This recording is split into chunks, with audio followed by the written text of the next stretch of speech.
Tahrir Square, police tried to stop us, but our numbers just marched through them, and they chanted peaceful, peaceful, till they passed through all the police barriers. Definitely not the Muslim Brotherhood. Muslim Brotherhood announced that they will not be part of this.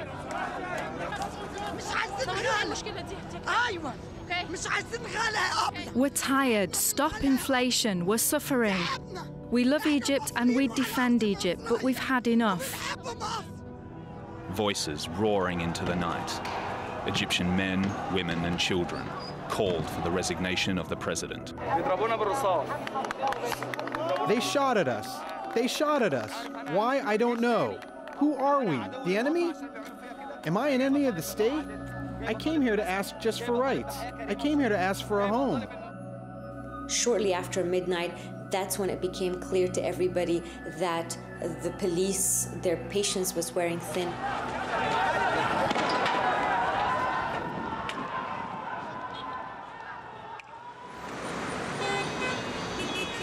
A new dawn in Cairo, and a policing strategy in Egypt on a whole new scale. After a day of mass protests in Egypt, the government has banned any further demonstrations. And there's a warning to activists of a tough crackdown if people do take to the streets again.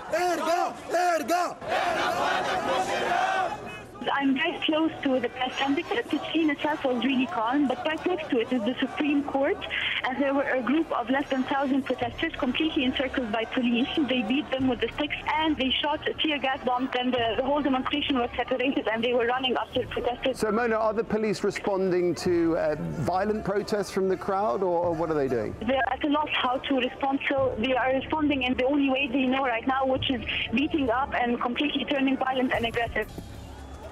Reports flood in of detentions and violence, changing the mood to one of defiance. Our reporters witness the use of excessive force. I actually have to move. I have to move. Protesters are pelting a riot squad truck with stones.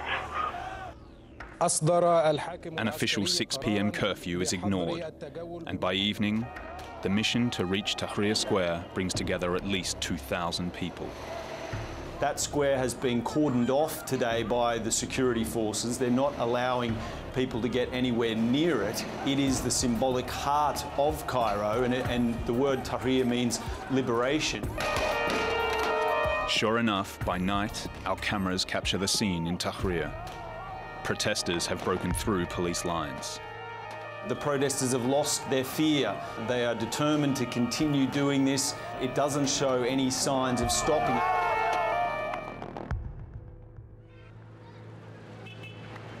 News that several hundred Bedouin in the Sinai exchange gunfire with police proves this struggle no longer belongs to urbanite Egyptians.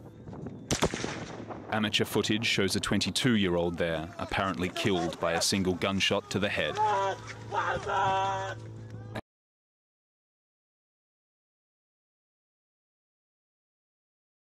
Former top nuclear diplomat returns to lead the crowds. You know, I will be with them. They are my people, and I have to be there. And I'd like to see Egypt, a new Egypt. You know. Political support, moral support. Up until this point, the protest movement has not had any specific leader to try and galvanise it and give it some kind of direction. Mohammed el-Baradei's arrival is going to be highly anticipated and is certainly something that President Mubarak will not be very happy to see him arrive. But on the coattails of a grassroots uprising, he no longer represents everyone out on the streets. It seems that confrontations have fizzled. With blood now on Egypt's streets, filming becomes difficult. Attempts to block media coverage, which intensifies in days to come, as AlJazeera and other journalists become the state's new scapegoats.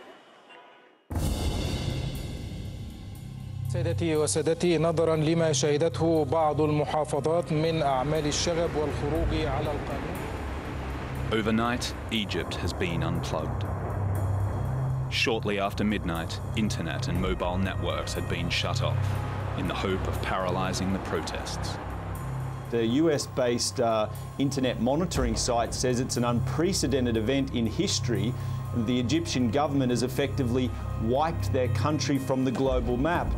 And that's when alarm bells started to go off, because as soon as we realized that the internet had gone down, we knew that the government was in a very desperate mode. It was in a serious mode, and it was about to confront perhaps one of the biggest challenges.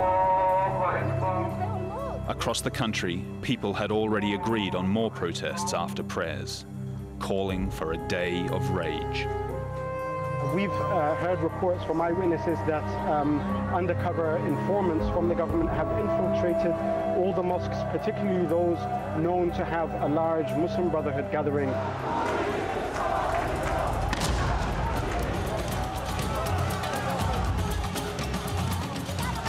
And it seems to be a desperate action by the government. That seems to be the feeling on the streets as well. Why is the government resorting to such desperate measures? Because if anything is going to push these people over the edge. By early afternoon, our correspondents in Cairo, Alexandria, and Suez were witnessing deliberate violence.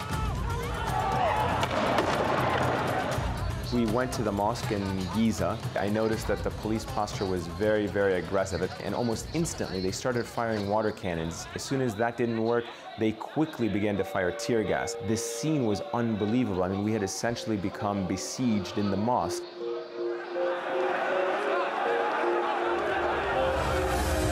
We are breaking into programming here on Al Jazeera, 11:45 GMT, about 1:45 in the afternoon in Cairo, Egypt. Live continuing coverage here on Al Jazeera of a day of mass protests. They called it a day of rage. It is fast turning into that.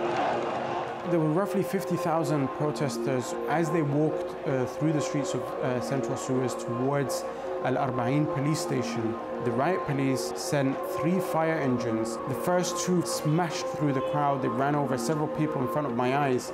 That disproportionate force seemed to me like the trigger that made swathe after swathe of protesters literally throw themselves at the thousands of state security personnel and riot police who had gathered. Medical workers in Suez count as many as 55 civilians and 15 policemen injured. Anger Friday told Mubarak and the watching world that actual regime change was the end goal, not simply the right to protest. It also announced the failure of the communications lockdown, as utter defiance and confrontation spread far from the capital. In Alexandria, 10 separate demonstrations with protesters chanting illegitimate. 100 took to the streets of the industrial town of Mahalla. Around 40,000 in Mansoura attempt to destroy ruling party offices. Thousands amassed in Damietta.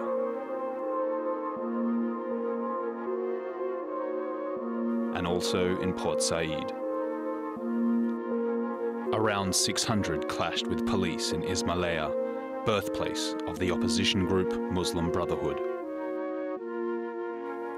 In Suez, protesters took over the central square. And even touristic Luxor, far away in the south, saw a 15,000-strong march dispersed by tear gas.